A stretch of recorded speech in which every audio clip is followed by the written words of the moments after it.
I am standing on the threshold about to enter a room. It is a complicated business. In the first place, I must shove against an atmosphere pressing with a force of 14 pounds on every square inch of my body.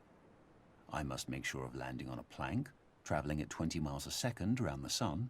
A fraction of a second too early or too late, the plank would be miles away. I must do this whilst hanging from a round planet head outward into space and with a wind of ether blowing at no one knows how many miles a second through every interstice of my body. The plank has no solidity of substance. To step on it is like stepping on a swarm of flies.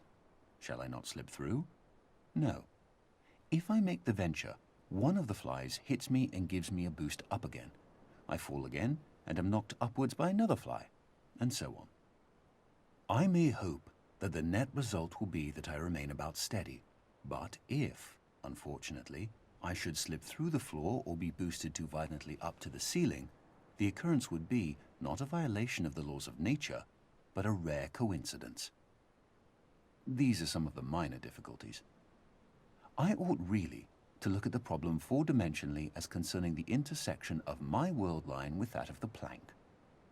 Then again, it is necessary to determine in which direction the entropy of the world is increasing in order to make sure that my passage over the threshold is an entrance, not an exit. Verily, it is easier for a camel to pass through the eye of a needle than for a scientific man to pass through a door. And whether the door be barn door or church door, it might be wiser that he should consent to be an ordinary man and walk in, rather than wait till all the difficulties involved in a really scientific ingress are resolved. Arthur Eddington, 1927.